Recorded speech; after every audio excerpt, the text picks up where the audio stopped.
Bien, muy buenas tardes. Buenas tardes, maestra, ¿me escuchas?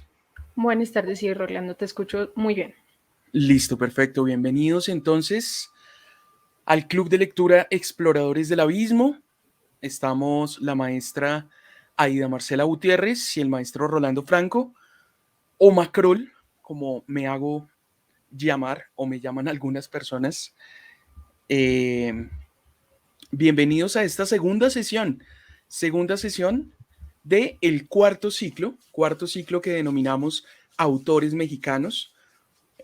Comenzamos hace 8 días precisamente hablando de un escritor maravilloso que es Juan Rulfo, ¿cierto?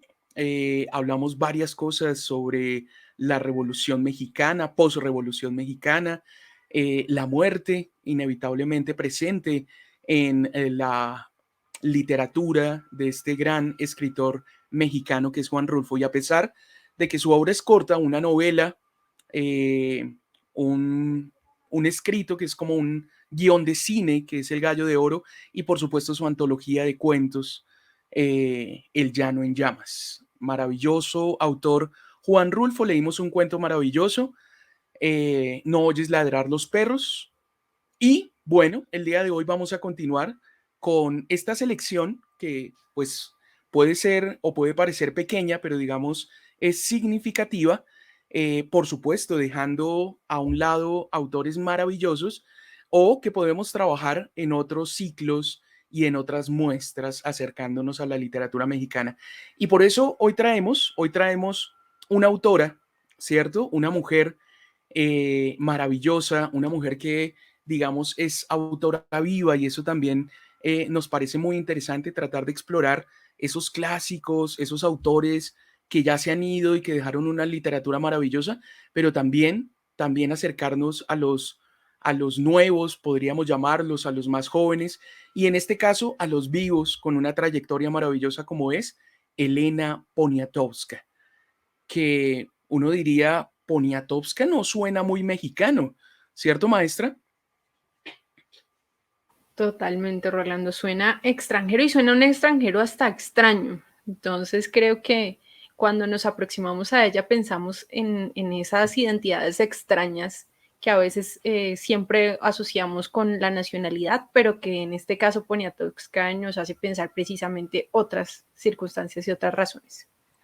A mí me recuerda también el caso, por ejemplo, de Julio Cortázar, ¿cierto? Julio Cortázar, debido al trabajo de su padre, pues viajaba mucho por Europa, nace en Europa, pero llegan a la Argentina y se convirtió en uno de los escritores más argentinos y más representativos. Yo creo que también es el caso de Elena Poniatowska, que llega con su madre desde Francia, muy joven, muy niña, y como lo vamos a charlar y como lo vamos a ver, lo vamos a dialogar en esta sesión de autores mexicanos, se convirtió en una de las autoras más representativas de México, ¿cierto? Por su búsqueda, por su cercanía con la gente, por su trabajo como periodista y por su amor a México definitivamente.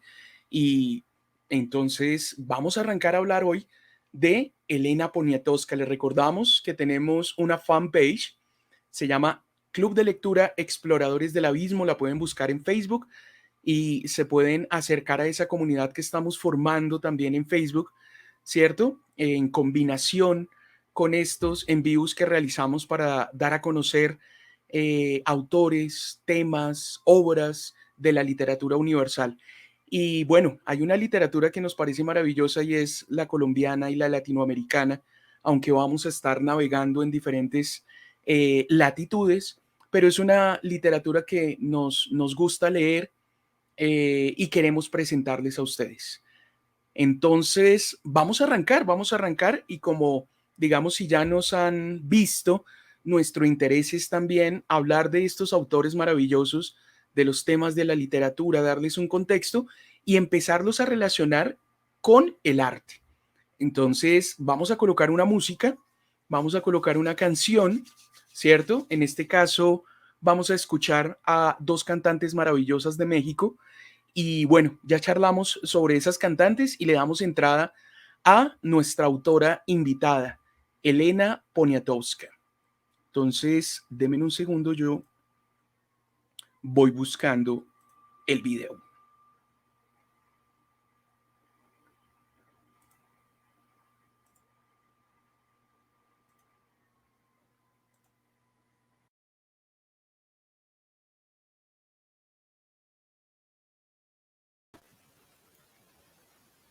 Bueno, nos encontramos con esta canción de inicio que nos invita a ver muchísimas cosas dentro del video, pero lo primero que quiero resaltar un poco es la misma figura de Lila Downs, que cuando hablamos de ella o cuando la vemos precisamente en sus videos o en las colaboraciones que ha hecho con otros artistas, siempre se ve con su traje mexicano y con una iconografía muy, digamos que muy identitaria de su pueblo.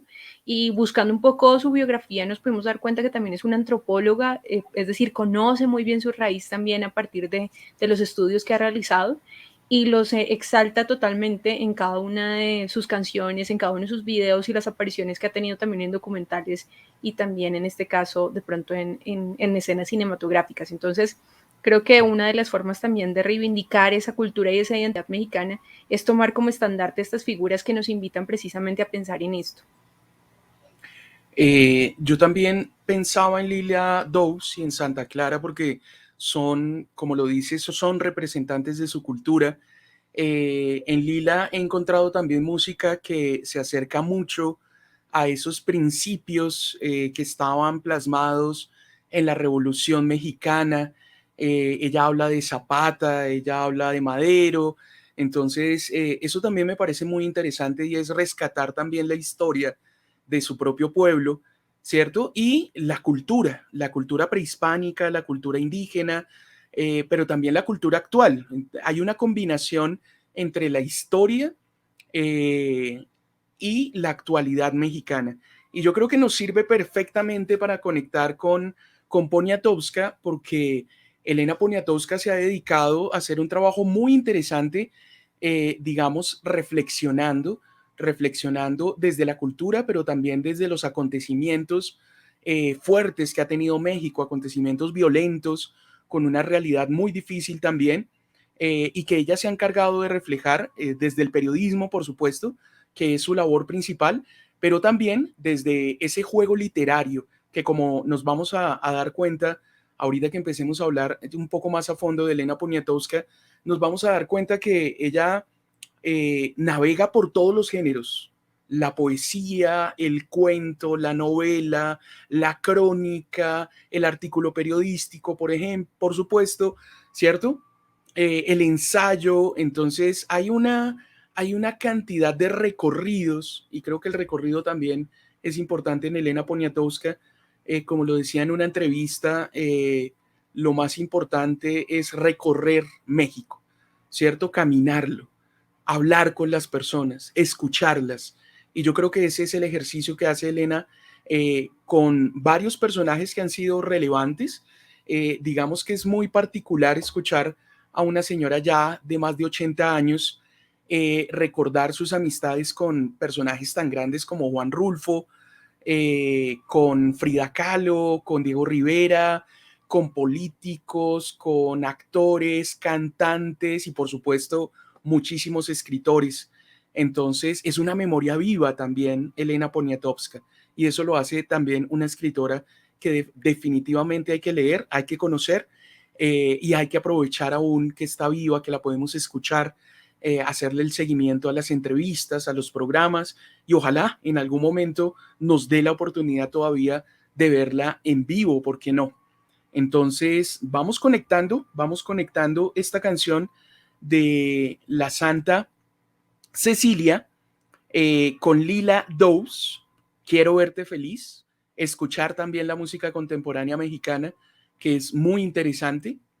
Y bueno, les voy a compartir ahora la presentación para que empecemos a conectar, a dar un contexto y empecemos a hablar en este caso de la plástica, ¿cierto? En este caso del muralismo en México, que es muy importante.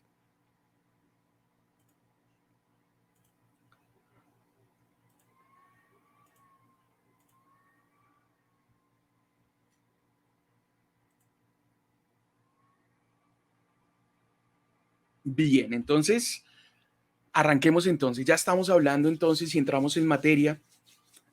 para hablar de Elena Poniatowska, que hay una cosa particular y es el nombre. Ahorita vamos a ver el nombre, que también sucede lo de Rulfo, y es que tienen un nombre larguísimo y se les recuerda es apenas con el principal, diría uno. Bien, aquí recordamos, ya hablamos de Rulfo en la sesión pasada. Recuerden que en el canal de YouTube, Macrol Franco, pueden encontrar una lista que se llama Club de Lectura Exploradores del Abismo y ahí pueden encontrar todos los programas que hemos desarrollado con los diferentes ciclos. Ahí pueden encontrar el de Rulfo si no lo pudieron ver. Recuerden que también estamos en una fanpage en Facebook y ahí también colgamos no solo estos videos que presentamos, sino también colgamos información adicional. Entonces, por ahí, hablando de autores mexicanos, también hemos querido meternos un poco con la cultura y hay artículos sobre la música, hay artículos sobre el cine en esa época de oro maravillosa, un artículo, entrevistas, artículos sobre Tlatelolco, que ya vamos a hablar sobre un libro maravilloso de Elena Poniatowska, cuentos, algunos de ellos yo los grabo, otros en la misma voz del autor. Entonces, ahí hay información que complementamos para que sea realmente un club de lectura. Y por supuesto, ahí pueden participar, comentar, escribirnos. Bien, más adelante, y ya les vamos a hablar hacia el final, de dos autores maravillosos contemporáneos, Guadalupe Nettel y Juan Villoro, que también vamos a tratar en este ciclo. Bien, entonces arranquemos con algo de plástica, algo de imagen, que también nos parece que es importante relacionarlo en el Club de Lectura Exploradores del Abismo. Entonces arrancamos con un muralista que es igual o tal vez más importante que el recordado Diego Rivera, por supuesto. Además que Diego Rivera se recuerda mucho más es por la relación un poco tormentosa también con Frida Kahlo, ¿cierto, maestra? Totalmente, Rolando. Ahí me quedé un poquito congelada porque tenía el micrófono apagado, pero sí, efectivamente, relacionamos muchísimo a Rivera con en este caso, Frida Kahlo, y una de las cosas que vamos a ver precisamente con Elena Poniatowska es un poco la reivindicación de la mujer, no como compañera simplemente, sino como una persona que está totalmente activa dentro de su labor, y eso lo vamos a ver precisamente con Frida Kahlo y con otras artistas. Pero bueno, te dejo para que puedas exponer bien Retrato de la burguesía. Bien, entonces aquí tenemos un mural que digamos, cuando hablamos de muralismo, es inevitable relacionarlo con México, ¿cierto? Y con varios artistas plásticos que fueron claramente representativos. Decidimos, digamos, no hablar del muralismo como tal, sino centrarnos un poco en José Alfaro Siqueiros. Siqueiros es un personaje también bien particular en la historia del arte mexicano. Tiene, como vemos acá, un ejemplo de un mural maravilloso que se llama Retrato de la burguesía, que se construyó entre 1939 y 1940. Me llamó mucho la atención Siqueiros, precisamente porque veía una entrevista de Elena Poniatowska y ahí nos contaban cómo Elena Poniatowska lo visita en la cárcel la primera vez que él estuvo en prisión.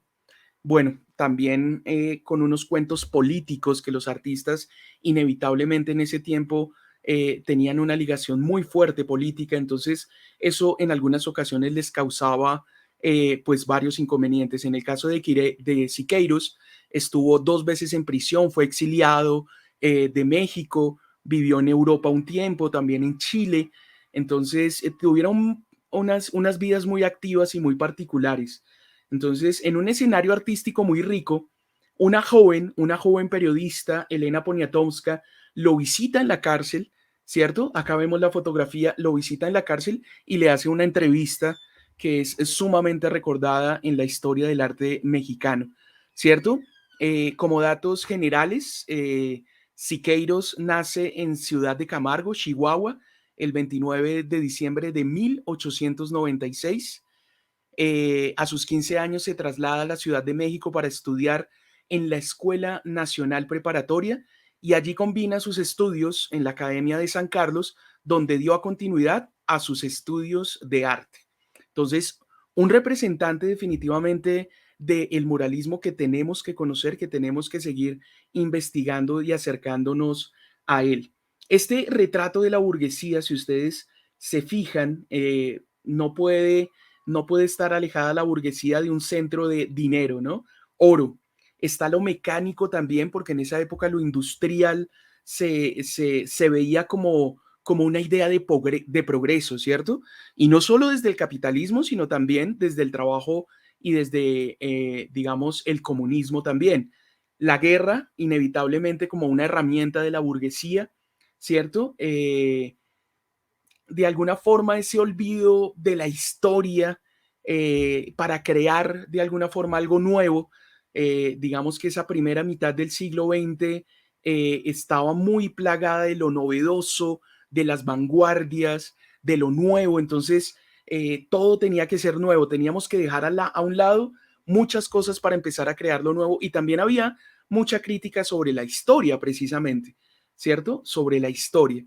Elementos interesantes también de Siqueiros. A los 17 años se enlistó en el ejército constitucionalista para luchar en la revolución a las órdenes del general Manuel Diegues. Recordemos que entre 1911 más o menos y entre 1925 hay algunas discusiones sobre la fecha clara de finalización de la Revolución Mexicana, porque lo que hizo la revolución fue generar muchas transformaciones, ¿cierto?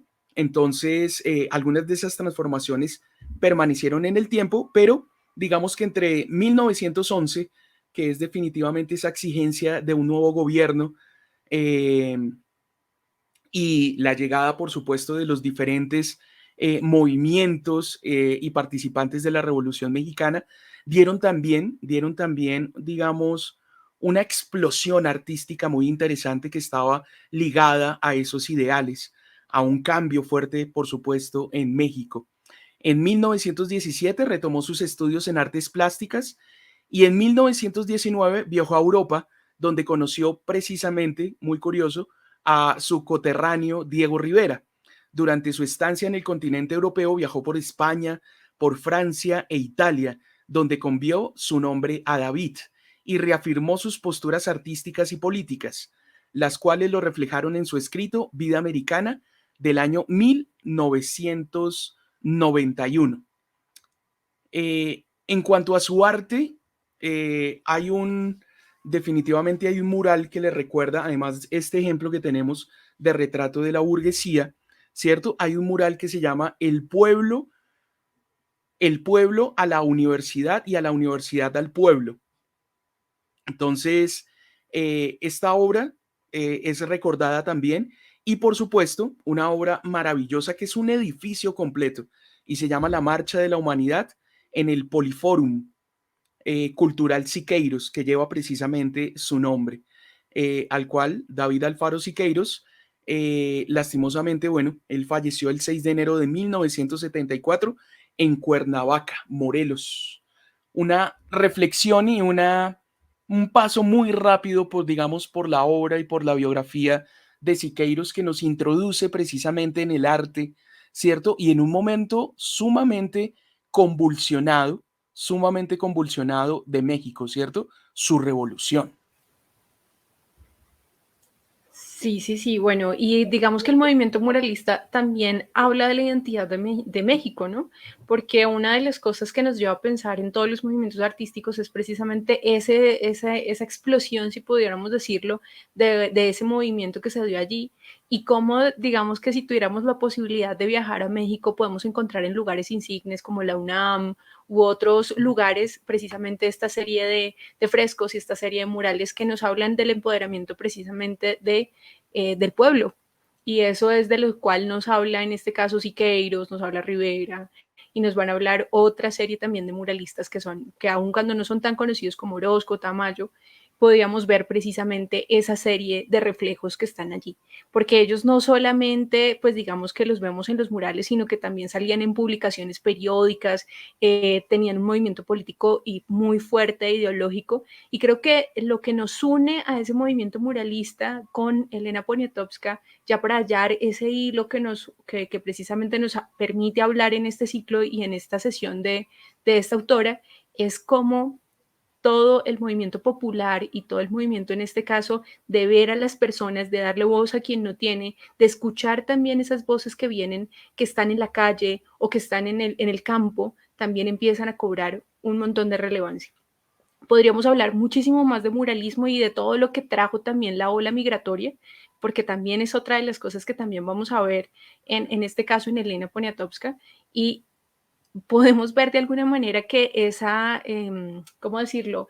Ese tránsito que hubo de las personas que fueron exiliadas de la Guerra Civil Española también trajo muchos cambios a México. Y en este caso para los muralistas también trajo muchos cambios a la hora de manifestar y a la hora de mostrar su arte, porque se unieron precisamente a la causa de aquellos que habían sido exiliados y que estaban como una forma libertaria en España. Entonces, bueno, dejando de lado ese punto, pero no tan de lado, pues también quisimos mostrar en este caso a una muralista mexicana, que es la primera mujer muralista que se nombra de esta manera, van a hallarse después otras, y digamos que el antecedente son mujeres estadounidenses norteamericanas, pero en este caso Aurora Reyes es una de las primeras mujeres muralistas que con este cuadro que ustedes, con este cuadro no, con este mural, con esta imagen del mural que ella pinta, en este caso Atentado de las Maestras Rurales, que se encuentra en este caso en el Centro Escolar Revolución, empieza a mostrar también a una mujer que, si ustedes la ven, está ahí tirada y está, digamos que alguien la está arrastrando de sus cabellos y otra persona la está golpeando, y tiene que ver con el poder, cómo golpea también a la educación. En la parte donde está el hombre, hay un hombre que tiene como en la mano, tiene dinero, y también nuevamente tiene que ver con la parte de la burguesía,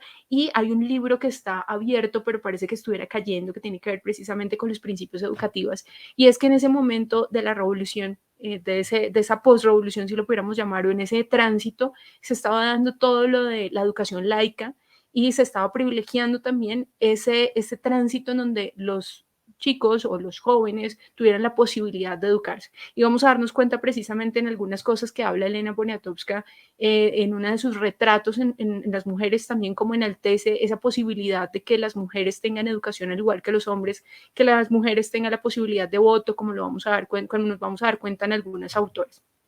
Entonces, por eso es que no es gratuito que tratemos el moralismo en este caso, en esta sesión, sino que es todo lo contrario. Va unido con esa necesidad de escuchar, de ver, de darle importancia a las personas que a veces en algún momento no se les da tanta relevancia. Y es el movimiento muralista, y en este caso también, como lo vamos a ver en la crónica, que se le da esa posibilidad de escuchar a esas personas que son o hacen parte del testimonio de la vida de una comunidad, y tratar de dar relevancia para que no se conforme una historia única, sino que se conforme un relato a partir de múltiples voces. Entonces, bueno, para entrar en este contexto, empezamos con esta muralista precisamente que nos da un punto de partida para la mirada que el periodismo, y en este caso el testimonio, le dio a Elena Poniatowska, el inicio un poco de revisar su obra o de empezar su obra literaria. Entonces hay una cosa que me llama muchísimo la atención de la obra de Elena, y es cómo ella al comienzo empezó a escribir, en este caso, algunos artículos que tenían que ver con, con cosas de mujeres, con lo que se nombraba como cosas de mujeres, que era más como con la moda o con eventos casuales de la sociedad, más digamos que adinerada. Y en un momento determinado a ella le dan la posibilidad de empezar a hacer retratos de escritores.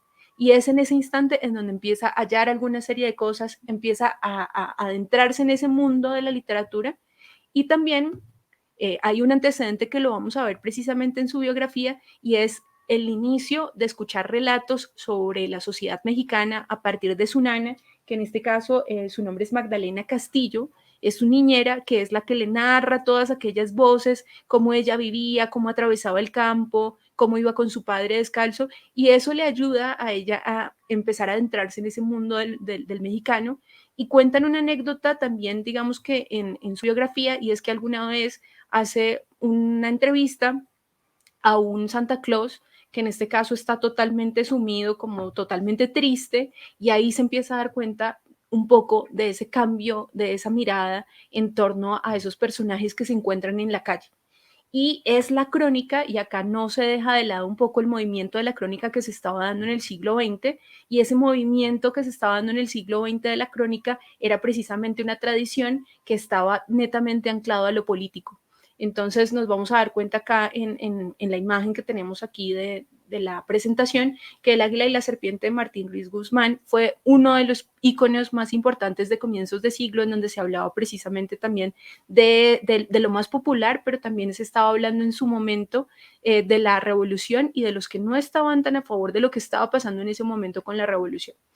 En 1968, no solamente por lo que sucede en Tlatelolco, sino también en el periodismo y en este caso en la crónica, marca un punto fundamental de quiebre en la crónica que se estaba escribiendo en este caso en México, y es que se empiezan a dar cuenta que hay en Estados Unidos una ola de cronistas que empieza a mostrar otra cosita diferente, y es empieza a mostrar el tono del escritor con mayor fuerza y un poquito también esos visos de libertad a la hora de escribir. Y por eso resaltamos en este caso a escritores mexicanos que en este caso adoptan este tipo de crónica, como José Joaquín Blanco, Federico Campbell, Héctor Aguilar, Carlos Monsiváis, que es uno de los que también Elena Poniatowska lo refiere y lo remite, son contemporáneos y son amigos, como lo que mencionó ahorita Rolando, que está llena de un universo literario y está tan cercana a ellos que puede contar muchísimas infidencias en torno a ellos. Y pues está Elena Poniatowska, que es una gran representante de la crónica, porque vamos a ver el giro que da precisamente cuando ella escribe acerca de la masacre de Tlatelolco y del revuelco que da, no solamente por empezar a buscar todos los testimonios, tan fresco sucede todo el evento, sino también porque empieza a mostrar una mirada no oficialista de lo que estaba pasando y empieza a hallarse precisamente en contra del poder que se genera allí. Entonces, esa relación entre periodismo, testimonio y literatura está muy anclada en la literatura de ella y marca un punto fundamental en lo que va a ser su obra, porque parece ser, uno podría decir, no, es que el periodismo y la crónica están con lo real y con solamente lo que sucede, y sí, efectivamente, pero sabemos que la crónica empieza a estar en esos límites entre la literatura y el periodismo, y en esos límites precisamente nos llevan a una obra totalmente de escuchar, de estar atenta a las voces de aquellas personas a las que está precisamente escuchando. Por eso comentábamos al preparar esta sesión que Elena Poniatowska es una persona que está muy atenta a la pregunta y tarda un poco en responderla, pero es muy inteligente a la hora de responderla porque tiene ese elemento del entrevistador también muy en ella. Y bueno, nos vamos a encontrar acá en la presentación también dos obras que son muy importantes para ella. Una de ellas es Cartucho, de Nelly Campobello, que la mencionábamos en la sesión anterior porque hablaba precisamente de lo que fue la Revolución Mexicana, narrada a partir de una niña de 10 años. Primero es una chica, una niña, la que narra esos eventos, pero aparte de eso, es como lo relata porque no son netamente literarios, está como en ese tránsito, y ese personaje narra testimonios de lo que realmente sucedió o de las voces que escuchó su autora y las empieza a mostrar. Y es un poco también lo que empieza a hacer Elena Poniatowska en sus textos. Y en este caso, pues resalto una obra de Rosario Castellanos, que es El Eterno Femenino, porque vamos a darnos cuenta que para Elena Poniatowska es muy importante el ámbito femenino. Entonces, por eso le pusimos un poco al título de esta diapositiva, el feminismo, un poco en la obra, cómo se enmarca, porque al parecer en algunos momentos no, pero nos encontramos con una obra en donde están todas estas autoras retratadas, todas estas artistas retratadas, está Frida Kahlo, está Pita Amor, que es su tía, y digamos que es también una influencia directa en su formación, tanto literaria como artística. Está Naúl Olin, que en este caso pues es como su seudónimo. Está María Izquierda, Elena Garro, que ya es un poco más conocida, Rosario Castellanos, que en este caso, en este libro que es La vida, hay vida, no me mereces, está un retrato totalmente de ella que es súper bonito, porque aparte muestra cómo fue una de las únicas mujeres que en algún momento, teniendo una alcurnia, digámosle de alguna manera, y un poder, se levanta y empieza a revelar cómo las mujeres están supeditadas al poder en ese momento, y ella dice, es la primera mujer que en un discurso oficial empieza a mostrar eso que en la sociedad mexicana no se mostraba. Entonces es una figura muy importante. Está Leonora Carrington, que la vamos a ver hoy, ahorita cuando hagamos la lectura con algunas ilustraciones, y está Campobello, pues que la mencionábamos acá.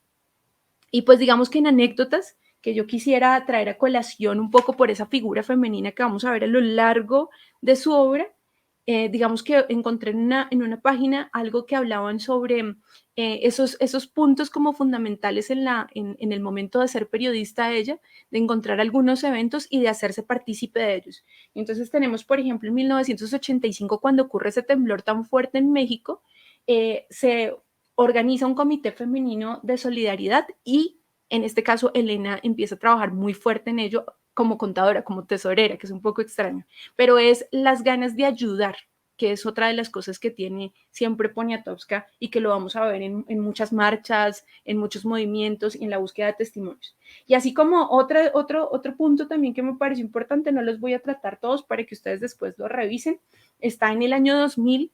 Hay una niña que se llama Paulina, que tiene 14 años y ella queda en embarazo y decide que en este caso quiere hacer una interrupción legal de su embarazo.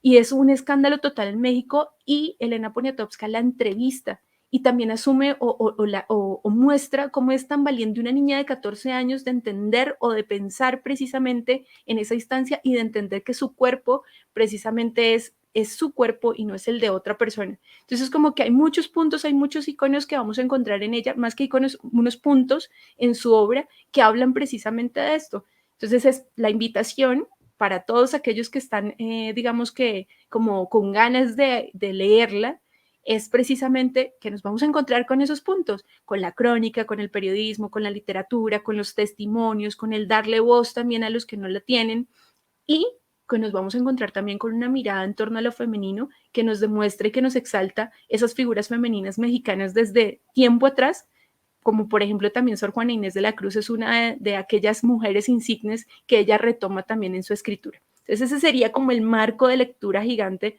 que empezamos a armar en torno a la obra de Elena, aunque podríamos charlar de muchos otros asuntos. Bien, yo creo que ahí tú lo dejas muy, muy claro, ¿cierto? Esa conexión entre el periodismo, el testimonio y, por supuesto, el feminismo. Y yo le agregaría esa preocupación por lo social también, que se refleja precisamente en los escritos de Elena Poniatowska. Bien, entonces, digamos que partiendo de ese contexto, vamos a centrarlo ahora en algunos datos muy pequeñitos biográficos de Elena. ¿Y aquí viene el nombre? Que a mí me llama mucho la atención. Elena Poniatowska nace en París, Francia, el 19 de mayo de 1932. Periodista, escritora y profesora. Nace con el título de princesa. Princesa Helen Elizabeth Louise Amelie Paula Dolores Poniatowska Amor. Entonces, bien particular y con una cantidad de títulos y con unos referentes muy interesantes que hace que Elena Poniatowska tenga un árbol familiar y tenga una descendencia sumamente interesante. Ella llega a México con su madre por el exilio de la Segunda Guerra Mundial, antes de llegar la toma, la toma, ¿cómo se dice? La llegada de los nazis a Francia. Entonces ellas salen de París y llegan a México, donde claramente Elena se apropia de la cultura mexicana y se convierte no solo en una extranjera viviendo en México, sino asume su identidad como ciudadana mexicana. Y bueno, algunos años después se hace, por supuesto, también legalmente ciudadana mexicana. La autora posee una amplia trayectoria literaria. Ha tocado casi todos los géneros literarios, que era lo que precisamente Aida también nos estaba dando un contexto. La novela, el cuento, la poesía, el ensayo, por supuesto, las crónicas, el artículo periodístico y también cuentos para niños. Y ya vamos a adentrarnos un poco en eso con la lectura porque queríamos ver ese, ese lado y ese contexto que no se conoce tanto de Elena Poniatowska. A ella se le reconoce por su obra maravillosa, por supuesto, sobre la masacre de Tlatelolco, pero tiene cuentos infantiles a los cuales también hay que acercarse y hoy vamos a hacer ese acercamiento. Ella vive en México desde 1942. Quiere decir que tenía 10 años más o menos cuando llegó a Ciudad de México, cuando por la Segunda Guerra Mundial posee la nacionalidad mexicana, eso sí, más adelante en el año 1969. Entre sus trabajos claramente destacan las crónicas de la matanza estudiantil del 2 de octubre de 1968. Desde ahí también sale este libro maravilloso que es, eh, ahí lo tiene la profesora Aida, muy bien. También el terremoto, que también lo mencionaba la maestra Aida, en 1985 hace un trabajo extraordinario, también periodístico, además de lo que mencionaba la maestra del apoyo y la organización de las mujeres para ayudar en ese desastre que fue el terremoto de 1985 en Ciudad de México. Y por supuesto el conflicto en Chiapas en el año de 1994 y más adelante también hay otras crónicas y hay otras preocupaciones como la desaparición de los estudiantes. Entonces hay varias situaciones a las que el periodismo le ha dado la posibilidad de acercarse, ¿cierto? Y ella se ha convertido en esa voz y en ese registro histórico, en esa memoria también.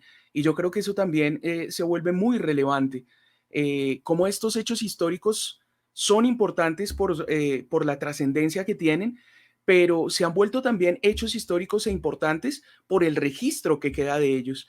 Y Elena Poniatowska se ha vuelto también una de esas mujeres, una de esas periodistas, una de esas cronistas que con su obra, con su literatura, también está registrando la memoria de un país.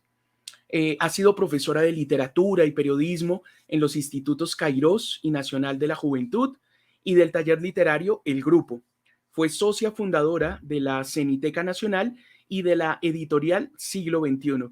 Además, ha estudiado la figura de importantes personalidades de la cultura como la poetisa mexicana Sor Juana Inés de la Cruz y el muralista mexicano José Clemente Orozco, del cual, digamos, es otro muralista importante, además de mencionábamos a Queiroz, ¿cierto?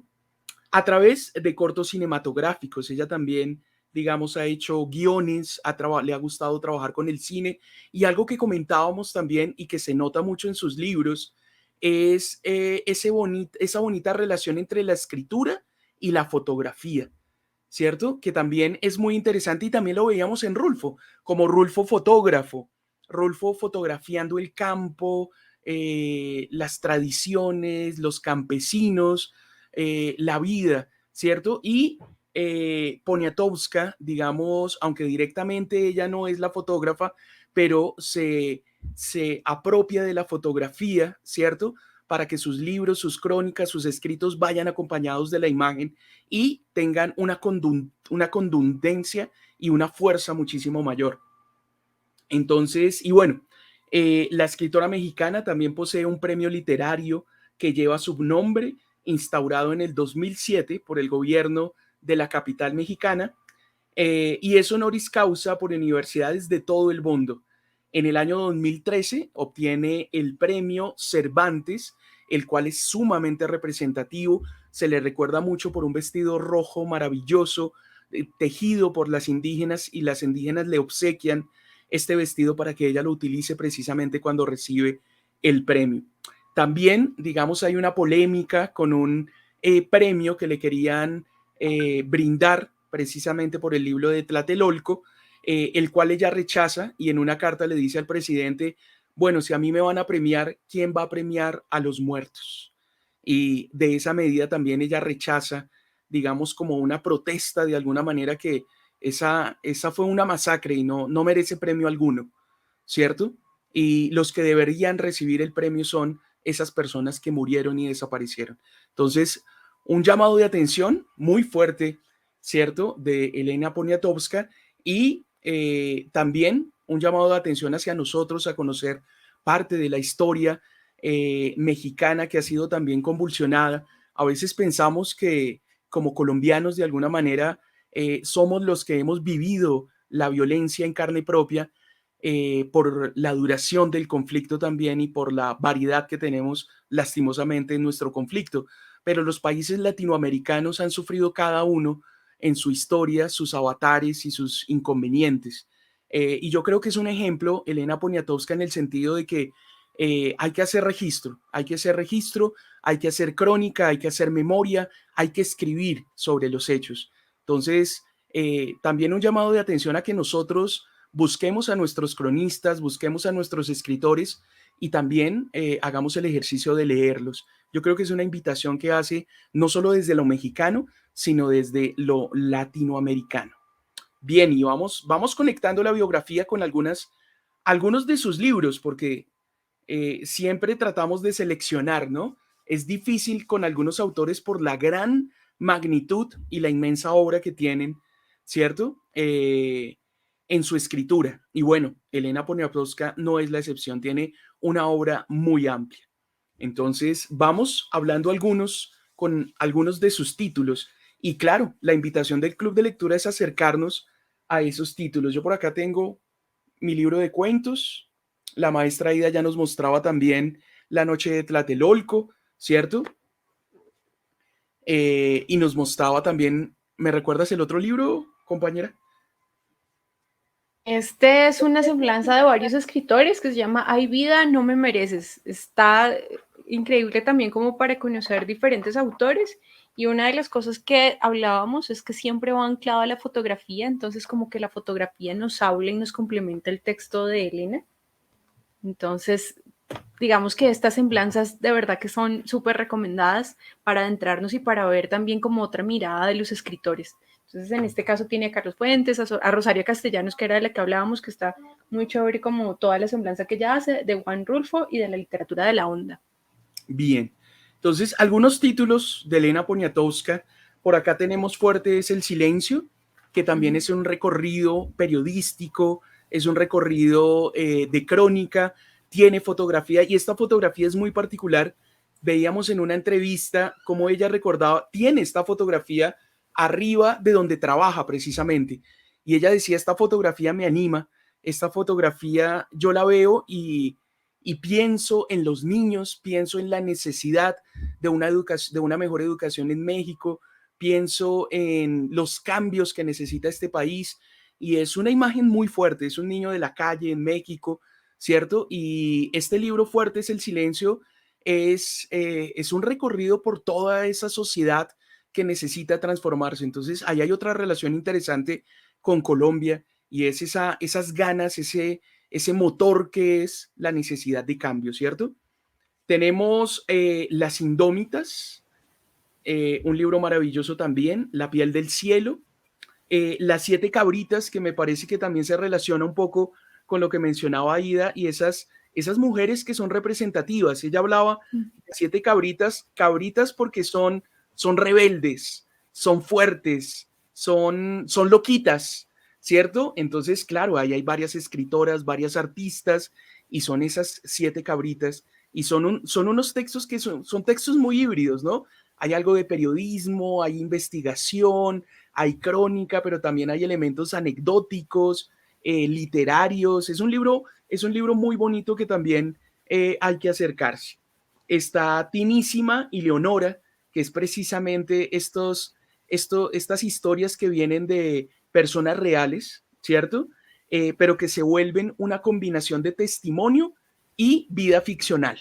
Entonces, maravilloso también. En Leonora, por supuesto, es Leonora Carrington, esta artista maravillosa, de la cual vamos a ver ahorita precisamente en Lilus Kikus unos dibujos maravillosos.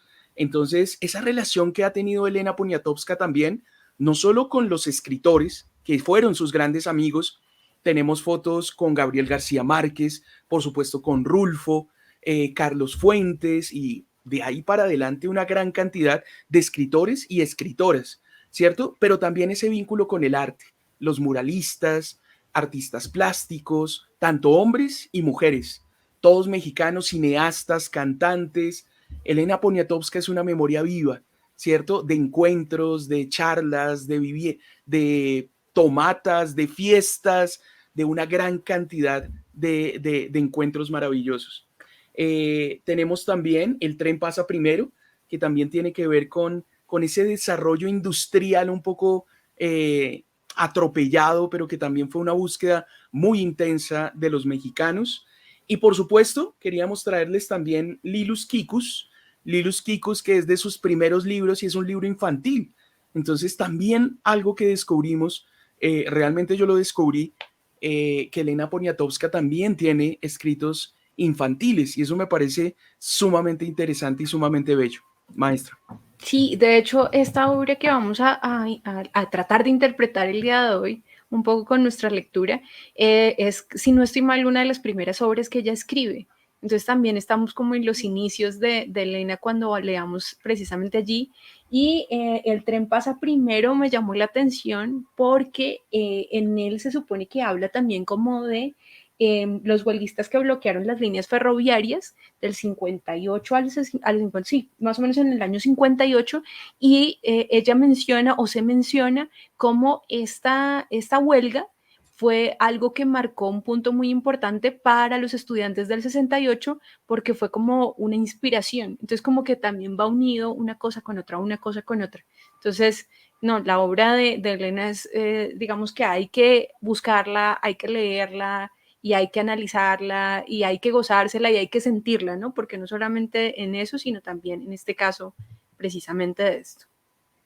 Bien, y tenemos, por supuesto, su obra por la que es más reconocida y recordada, ¿cierto? Pero nos damos cuenta que el abanico es supremamente grande, pero definitivamente tenemos que hablar de la noche de Tlatelolco, ¿cierto? La noche de Tlatelolco como una situación trágica, ¿cierto? La protesta de los maestros, de los estudiantes, un momento cumbre que no solo en México, digamos ya en México se estaba dando una situación social bastante convulsionada, porque recordamos también, ¿cierto? La Francia del 69, pero en México tenemos el 68 y tenemos una crisis muy fuerte.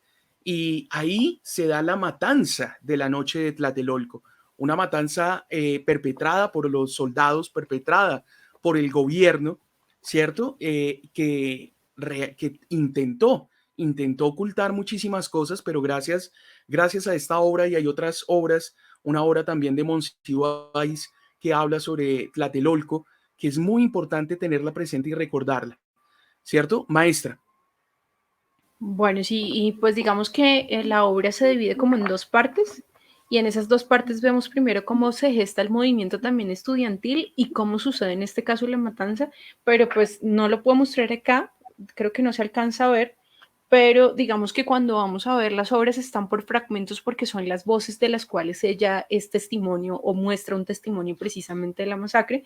Y como lo mostrábamos o como lo indicábamos, la fotografía es tan importante que toda la primera sección que está en negro, está en fondo negro, son las fotografías que precisamente componen un testimonio de lo que sucedió allí. Es una forma también de mostrar que eso sucedió y que precisamente, digamos que ocurre un testimonio también de verosimilitud a través de la fotografía. Entonces, una obra más que recomendada también, porque creo que hay algo que hace también Elena Poniatowska cuando ocurre con la masacre de Ayotzinapa, y es que en ese momento hace como un recuento de eso que pasó en el 68 y sigue sucediendo y que nosotros no somos ajenos precisamente a vivirlo porque lo sentimos muy fuerte en lo que pasó precisamente el año pasado. Entonces, es también como esas fuerzas de poder que son oficialistas hacen que ocurran este tipo de masacres y necesitamos que ocurran o que tengamos esas voces y esa fuerza también de los escritores para dejar un testimonio de lo que ocurrió y que no se pierda como tal en el olvido, que es una de las cosas que creo que hace más fuerte Elena Poniatowska en este tipo de textos. Exacto. Entonces, ahí tenemos un abanico de posibilidades, de lecturas, la invitación, por supuesto, para acercarnos a la obra maravillosa de Elena Poniatowska. Y bueno, antes de ir a nuestra lectura, agradecemos los comentarios que hay en el en vivo.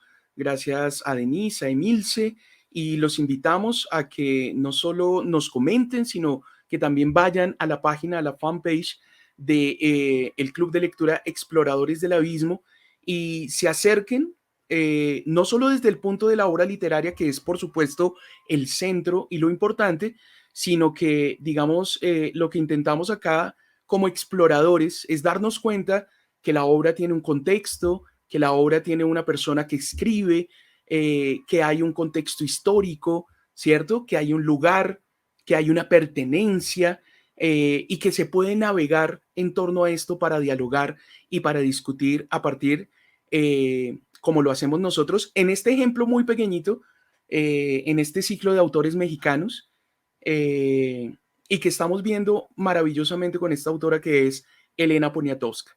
Y les queremos presentar una lectura. No alcanzamos a leerlo todo, es un poco largo, pero vamos a leer la primera parte de Lilus Kikus, precisamente para explorar un poquito de esa literatura infantil. Los invitamos a leer, por supuesto, Lilus Kikus completo, ¿cierto? Nosotros vamos a darles una entrada, un abrebocas, ¿cierto? De Lilus Kikus. Y quiero presentar esta vez, por lo regular dejamos las obras y nosotros leemos, pero esta vez les quiero presentar el libro porque el libro está acompañado, como lo mencionábamos, de ilustraciones de Leonora Carrington. Y eso hace que sea también súper, súper significativo. Entonces, denme un segundito. Sí, mientras compartes también la pantalla, recordarles, o bueno, algo que no dijimos, y es como se encuentran como algo en común entre Leonora Carrington y Elena Poniatowska, y es que las dos son extranjeras en un país que aman y en un país que adoptan como identidad. Veíamos en una entrevista que Elena Poniatowska decía algo como que lo más importante es echar raíces en un lugar. Y creo que eso lo encontramos precisamente no solamente en su obra, sino en su ser, en cómo ella habla, en cómo se expresa, en lo que dice. Y bueno, ahora sí, vamos con la obra que nos convoca el día de hoy en la lectura. Bien, tiene yo diría que un pequeño prólogo, unas palabras de bienvenida al libro que son precisamente de su amigo Juan Rulfo. Entonces, eso ya lo hace supremamente significativo también, pensando que es su primer libro publicado, ¿no? Y que mi primer libro publicado tenga de entrada las palabras de Rulfo, bueno, eso ya es una bienvenida a la literatura muy significante. Bien, entonces vamos a leer a dos voces las primeras 6 partes. El libro se compone de 12 partes. ¿Listo? Y bienvenidos entonces a la obra de Elena Poniatowska y en este caso a este libro maravilloso que se llama Lilus Kikus, una protagonista muy interesante. Primero, los juegos de Lilus. Lilus Kikus, Lilus Kikus, Lilus Kikus, te estoy hablando. Pero Lilus Kikus, sentada en la banqueta de la calle, estaba demasiado absorta operando a una mosca para oír los gritos de su mamá. Lilus nunca juega en su cuarto, ese cuarto que el orden ha echado a perder. Mejor juega en la esquina de la calle, debajo de un árbol chiquito, plantado en la orilla de la acera. De allí ve pasar los coches y a las gentes que caminan muy apuradas, con cara de que van a salvar el mundo. Lilus cree en las brujas y se cose en los calzones un ramito de hierbas finas, romerito y pastitos, un pelo de Napoleón, de los que venden en la escuela por 10 centavos, y su diente, el primero que se le cayó. Todo esto lo mete en una bolsita que le queda sobre el ombligo. Las niñas se preguntarán después, en la escuela, cuál es la causa de esa protuberancia. En una cajita, Lilus guarda también la cinta negra de un muerto, 2 pedacitos grises y duros de uñas de pie de su papá, un trébol de 3 hojas y el polvo recogido a los pies de un Cristo en la iglesia de Nuestra Señora de la Piedad. Desde que fue al rancho de un tío suyo, Lilus encontró sus propios juguetes. Allá tenía un nido y se pasaba horas enteras mirándolo fijamente, observando los huevitos y las briznas de que estaba hecho. Seguía paso a paso, con gran interés, todas las ocupaciones del pajarito. Ahorita duerme. Al rato se irá a buscar comida. Tenía también un 100 pies, guardado en un calcetín, y unas moscas enormes que operaba del apéndice. En el rancho había hormigas, unas hormigas muy gordas. Lilus les daba a beber jarabe para la tos y les ensayaba las piernas fracturadas. Un día buscó en la farmacia del pueblo una jeringa con aguja muy fina para ponerle una inyección de urgencia a Miss Lemon. Miss Lemon era un limón verde que sufría espantosos dolores abdominales y que Lilus inyectaba con café negro. Después lo envolvía en un pañuelo de su mamá y en la tarde atendía a otros pacientes, la señora Naranja, Eva la Manzana, la viuda Toronja y don Plátano. Amargado por las vicisitudes de esta vida, don Plátano sufría gota militar y como era menos resistente que los demás enfermos, veía llegar muy pronto el fin de sus días. Lilus no tiene muñecas. Quizás su físico pueda explicar esta rareza. Es flaca y de pasos grandes al caminar, porque sus piernas, largas y muy separadas, la una de la otra, son saltonas, se engarrotan y luego se le atoran. Al caerse Lilus causa la muerte invariable de su muñeca.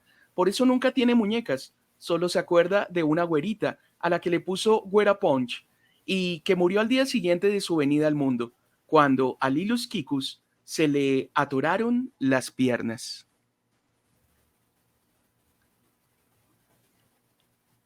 Y bueno, aquí tenemos ya la primera ilustración. Bueno, continuamos entonces. El concierto. Un día decidió la mamá de Lilus llevarla a un concierto en Bellas Artes. Ese edificio bodocudo, blanco, con algo de dorado y mucho de hundido. Lilus tenía 3 álbumes de disco que tocaba a todas horas. Como era medio teatrera, lloraba y reía al son de la música. Y hasta en la pasión, según San Mateo, hallaba modo de hacer muecas, sonreír y se jalaba los pelos. Deshacía sus trenzas, se tendía sobre la cama abanicándose con un cartón y fumando en la pipa oriental de su papá. A Lilus no le vigilaban las lecturas, y un día cayó en este párrafo. Nada expresa mejor los sentimientos del hombre, sus pasiones, cólera, dulzura, ingenuidad, tristeza, que la música. Usted encontrará en ella el conflicto que tiene en su propio corazón. Es como un choque entre deseos y necesidades, el deseo de pureza y la necesidad de saber. Así que cuando su mamá le anunció que la llevaría al concierto, Lilus puso cara de explorador y se fueron las dos. Un pobre señor chiquito dormía en el concierto, un pobre señor chaparrito de sonora respiración. Dormía tristemente con la cabeza de lado, inquieto por haberse dormido. Cuando el violín dejaba de tocar, el sueño se interrumpía y el señor levantaba tantito la cabeza, pero al volver el violín, la cabeza cayó otra vez sobre su hombro. Entonces los ronquidos cubrían los pianísimos del violín. Esto irritaba a las gentes. Unas jóvenes reían escondidas. Las personas mayores se movían en la música, aparentando que no podían oír otra cosa. Solo un señor y una señora, esos seres que se preocupan por el bienestar de la humanidad, le daban en la espalda, a pequeños intervalos, unos golpecitos secos y discretos. Y el pobrecito señor dormía. Estaba triste y tonto. Tonto porque es horrible dormirse entre despiertos. Triste porque tal vez en su casa la cama era demasiado estrecha y su mujer en ella demasiado gorda. Y en el sillón de pelusa que le servía de asiento en Bellas Artes debió parecerle entonces sumamente cómodo. Muchas veces las gentes lloran porque encuentran las cosas demasiado bellas. Lo que les hace llorar no es el deseo de poseerlas, sino esa profunda melancolía que sentimos por todo lo que no es, por todo lo que no alcanza su plenitud. Es la tristeza del arroyo seco, ese caminito que se retuerce sin agua, del túnel en construcción y nunca terminado, de las caras bonitas con dientes manchados. Es la tristeza de todo lo que no está completo. Lilus, la exploradora, se dedica a mirar a los espectadores. Hay unos que concentran su atención inquieta en la orquesta y que sufren como si los músicos estuvieran a punto de equivocarse. Ponen cara de grandes conocedores y con un gesto de la mano o tarareando en voz bajísima algún pasaje conocido, inculcan en los vecinos su gran conocimiento musical. Hay otros que oyen con humildad. Avergonzados no saben qué hacer con sus manos. Están pendientes de la hora del aplauso, vigilan su respiración y se mortifican cada vez que a un desconocido se le ocurre sonarse, toser o aplaudir a destiempo. Son los inocentes que participan en la culpa de todos.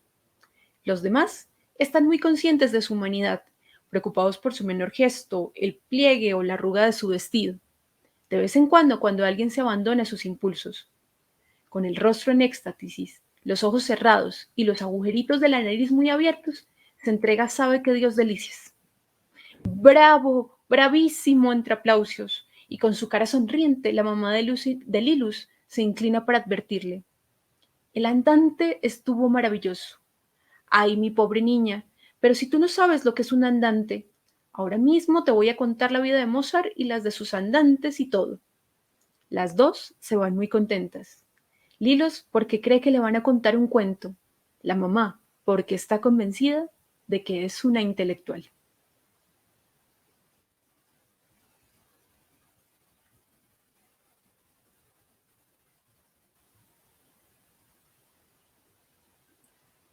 Tres.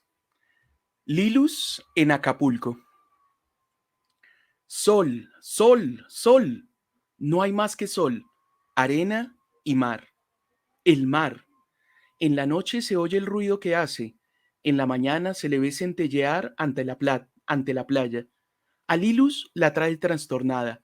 Le inquieta por las noches un mar negro, casi malvado, y piensa en el viento que lo castiga sin cesar. Lilus camina por todos lados sobre sus largas piernas, con los ojos abiertos, siempre y siempre temerosos de perder algo. Se ha vuelto nerviosa, inquieta, caprichosa. El mar le hace desatinar. Ahora Lilus es una niña de mar, de arena, de yodo, de sal y de viento. Es una niña de conchas y caracoles, de grandes golpes de agua que dan en su rostro como puñados de lluvia. Lilus está toda güera y toda tostada como un pan recién salido del horno. No es de esas niñas que van a la playa con palas, toallas, baldes, moldecitos y trajes para cambiarse, que estropean el paisaje marino con todo su equipo de bestezuelas mimadas. Lilus se divierte con lo que encuentra en la playa: conchas, estrellas de mar, agua y arena. Y con esas cosas que el mar deja a la orilla, que parecen tan bellas y que no son más que un trozo de madera esculpido por las olas. Lilus camina con un pie en el agua y un pie en la arena seca. En la ciudad también camina así, un pie arriba y otro bajo de la banqueta. Por eso anda siempre algo desnivelada, mientras así se menea. Lilus sueña y la arrulla ese modo de caminar como un barco. Sueña que posee un castillo, la castellana lejana. Por primera vez piensa en señores. Hay muchos en la playa, unos flaquitos como ratones con apretados trajes de baño, otros gordos y colorados, brillantes de aceite. No le gustan a Lilus, parecen grandes pescados rojos, en su desnudez escandalosa. Le recuerdan los romanos de la decadencia, un cuadro de carnicería que vio en el museo. Lilus sueña que se pasea con los perros de Ivar. Ivar es su marido. Ella anda descalza y oye el ruidito de la arena que cruje bajo sus pies.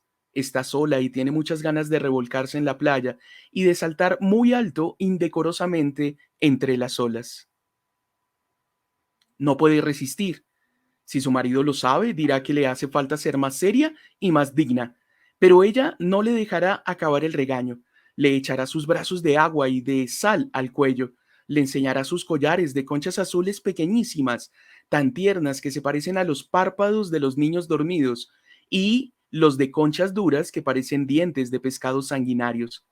O les dirá que Dios ha hecho la naturaleza no solamente para verla, sino para que vivamos en ella, y que cada quien tiene su ola, y que por favor Él escoja la suya, y que desde lo alto del cielo Dios está viendo a sus hijos bañándose en el mar, igual que una pata mira nadar a sus patitos, y le dirá, y los dejará sin aliento y sin protestas.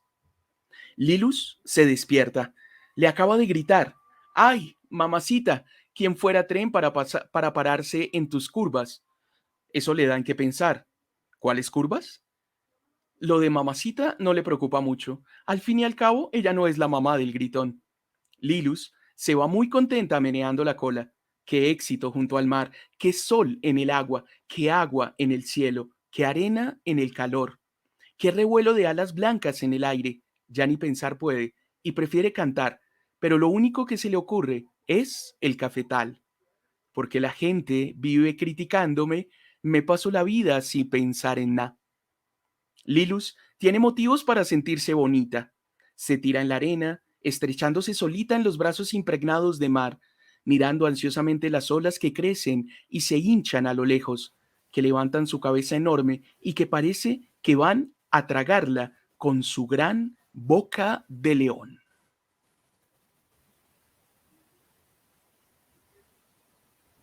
4. Las elecciones. Lilus va al centro de la ciudad, trajo conchas del mar y tiene cuentas de 1000 colores. Se hará un collar y va a comprar un hilo largo para ensartarlas.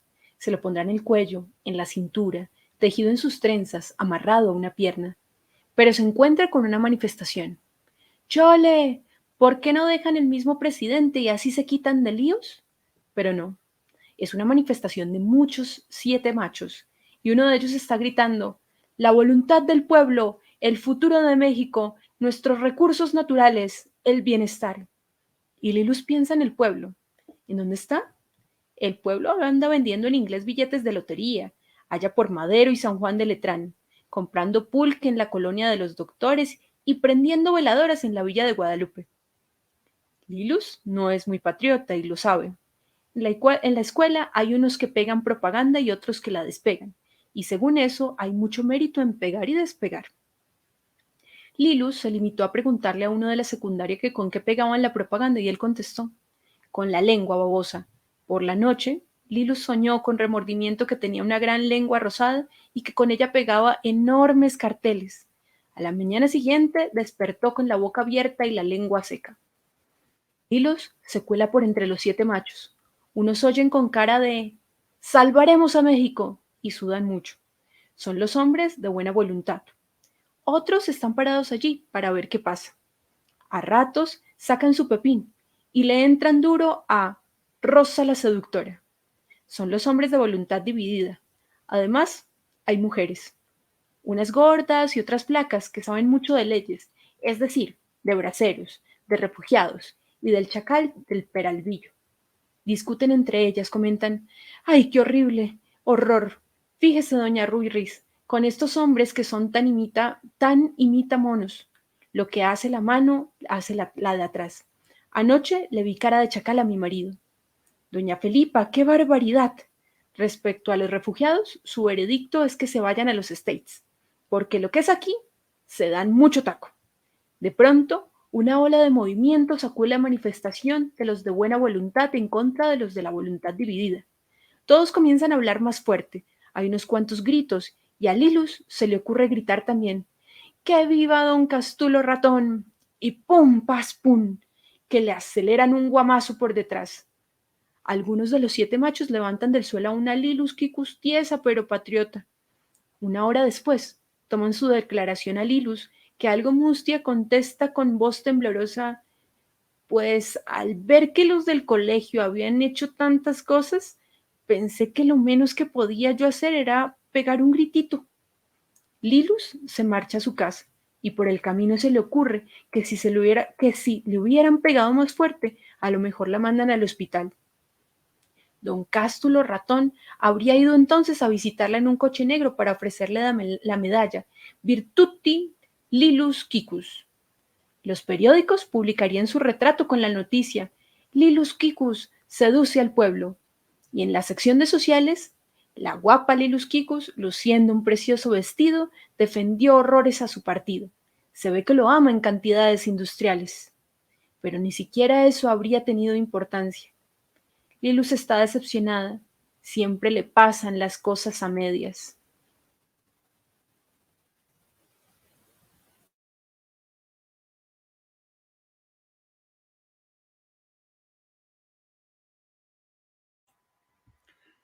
Quinto, nada que hacer.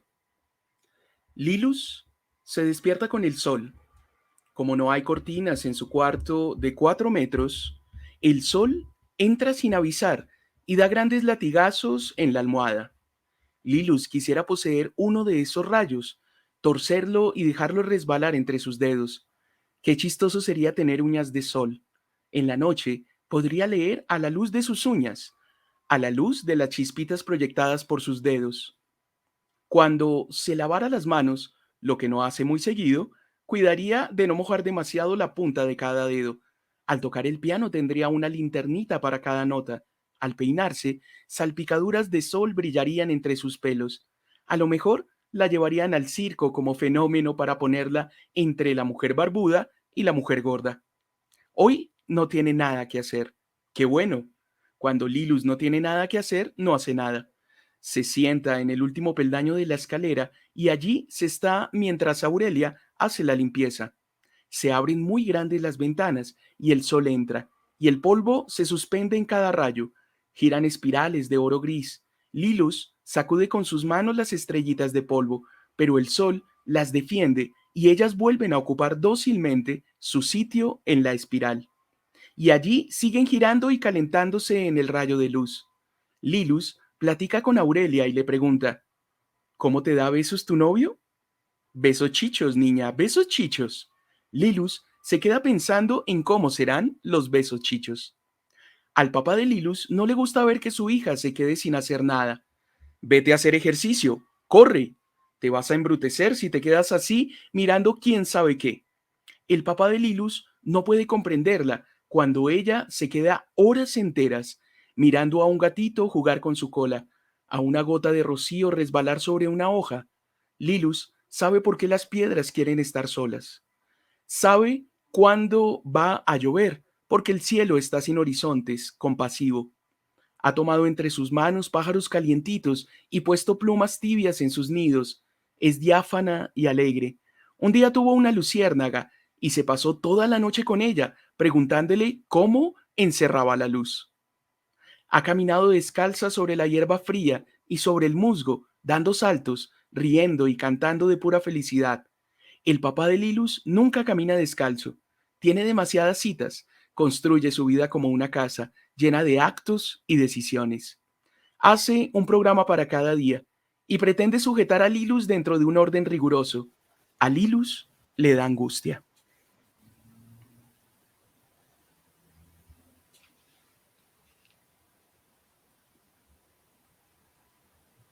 6. El cielo. A Lilus le preocupa cómo entrar en el cielo. No es ninguna hereje. Sabe que el cielo es un estado, un modo de ser y no un lugar Pero siempre, desde chiquita, pensó que nuestro Señor está más allá de las nubes, allá arriba, y que para llegar hasta Él tiene uno que ser avión, ángel o pájaro. A medida que el pájaro Lilus iría subiendo por el cielo, Dios iba mirándolo, y en cierto punto de su vuelo, la mirada de Dios era tan intensa que bastaba convertirla en paloma de oro, más bella que un ángel. Desde el día de su primera comunión, Lilus pensó que nuestro Señor bajaba su alma en un elevadorcito instalado en su garganta. Nuestro Señor toma el elevador para bajar al alma de Lilus y quedarse allí, como en un cuarto que le gustaba. Para que le gustara, ella tenía que prepararle una habitación bien amueblada. Los sacrificios de Lilus componían el ajuar. Un sacrificio grande era el sofá, otro la cama. Los sacrificios chicos eran solamente sillones, vasos de flores, adornos o mesitas. Una semana en que Lilus se dejó ir por completo, nuestro Señor bajó al cuarto de su alma y lo encontró todo vacío. Tuvo que sentarse en el suelo y que dormir en el suelo. Pero así como se queda uno impregnado de alguien después de que ese alguien se va, así se quedaba Lilus, llena de nuestro Señor, que había bajado su alma en un elevadorcito. Bien. Bueno, nosotros vamos a dejar esta lectura compartida hasta acá y la invitación por supuesto es a que busquen este maravilloso libro, Lilus Kikus, ¿cierto? Nosotros lo dejamos en la mitad, leímos las 6 primeras partes, tiene otras 6 y bellísimo, bellísimo libro con bellísimas ilustraciones de Leonora Carrington, entonces muy interesante para empezar. Podríamos entrar, la persona que no conozca de pronto a Elena Poniatowska podría entrar por este libro y definitivamente quedar prendada con su literatura. Y por supuesto, hay varios libros, varios cuentos, los invitamos especialmente. A mí me gusta mucho el relato y bueno, los cuentos de Elena Poniatowska son maravillosos. Entonces, bienvenidos, bienvenidos a esta experiencia, a conocer a Elena Poniatowska, su literatura. su trabajo, su relación con lo social, con el periodismo, el feminismo, una mujer incansable, trabajadora, bellísima en su juventud, ahora una abuela adorable que todavía tenemos la oportunidad de tener, entonces hay que aprovecharla. Entonces, esta fue la segunda sesión. ¿Qué opina, maestra, de Lilus Kikus?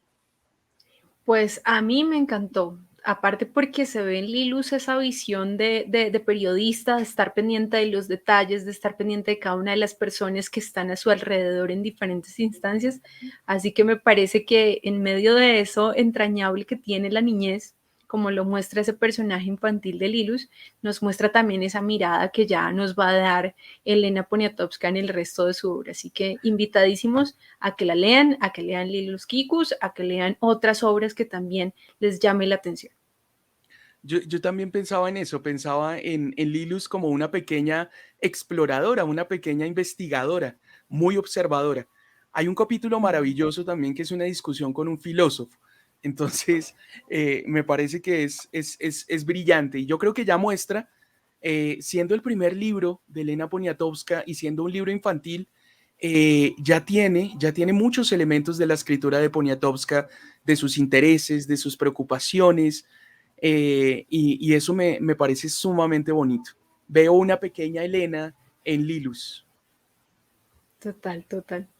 Sí, bueno, a mí me pareció muy lindo, aparte es muy divertido, me encanta, es muy, muy divertido de leerlo. Parecen anécdotas muy chistosas, pero el trasfondo que tiene cuando uno definitivamente está leyendo, hay una cosa política bastante fuerte. Entonces, nada, Y la bienvenidos en este caso al escritura, mundo de Elena, pero ahí está. la Ujú, escritura es sumamente poética también. ujú, total. Esa idea en esos últimos capítulos de quedarse sin hacer nada, viendo los rayos del sol, las motas de polvo, ahí hay un ser pensante detrás maravilloso, gigante, ¿cierto? Ujú. Entonces, bueno, seguimos con nuestro cuarto ciclo que está muy interesante. Arrancamos con Juan Rulfo, seguimos con Elena Poniatowska y tendremos en 15 días, siempre nos damos unos lapsos para preparar mejor, especialmente esos autores que no conocemos tanto y que queremos averiguar para presentárselos a ustedes de la mejor manera. Entonces vamos a darnos 15 días, 2 semanas, y continuamos con otros dos autores maravillosos que son Guadalupe Nettel y Juan Villoro. Entonces, continuamos con este ciclo 4 de autores mexicanos y el día de hoy vamos a cerrar con una sorpresa y también les vamos a dejar una sorpresa en nuestra fanpage. Para las personas que nos escucharon, les vamos a dejar una sorpresa que tiene que ver con Lilus Kikus. Y vamos cerrando entonces con una canción que es sumamente interesante. Coméntanos, compañera, mientras yo la voy compartiendo. Bueno, pues queremos dejarlos con un corrido mexicano que en este caso se llama La Adela, y es muy conocido porque también en este caso, si no estoy mal, fue Los Toreros Muertos, creo, los que hicieron no, Los Toreros Muertos, ahorita no me acuerdo, quien hizo la versión de Las Adelas, que es más movida como en ska, pero queremos mostrarles en este caso la Adelita de Amparo Ochoa, que es más, tiene unas imágenes súper bonitas de las soldaderas, que también es una figura que en este caso exalta como tal Elena Poniatowska en su obra. Así que bueno, los vamos a dejar con este video para que digamos que cerremos varios de los elementos que vimos en este caso en la obra de Elena y que vean también esas imágenes que nos reflejan y que son el complemento de aquello de lo cual hablamos el día de hoy en la obra de Elena Poniatowska. Así que un agradecimiento gigante a las personas que hoy nos vieron, también a las que nos comentaron, a las que estuvieron pendientes de cada uno de los datos o de las relaciones que vimos en la obra, y la idea es que se animen a leer y a explorar en torno a la obra de Elena Poniatowska y estos autores mexicanos que hacen parte del ciclo que estamos viendo de autores mexicanos. Bien, sin más, también el agradecimiento y no se les olvide también ir a la fanpage Club de Lectura Exploradores del Abismo y cerramos entonces con La Delita, un corrido, ¿cierto? Que se refiere a la Revolución Mexicana y una canción que es representativa y que nos recuerda también una crónica que también hace Elena Poniatowska, que si no estoy mal se llama Mi dulce Jesús mío, creo que es. No tengo el nombre claro, pero bueno, va por ahí. Y que tiene que ver también con una protagonista, una soldadera, que a nosotros, de pronto como colombianos, ese nombre nos, nos choca un poquito. Tal vez nos refiere a la soldadura esa del metal, pero no. Cuando hablamos de una soldadera es una mujer armada, una mujer de armas tomar que participó activamente en la Revolución Mexicana, como lo hicieron muchas mujeres. Entonces, sin más, muchas gracias y nos vemos dentro de 15 días. Estén muy pendientes de la información complementaria en la fanpage. Chao, chao compañerita.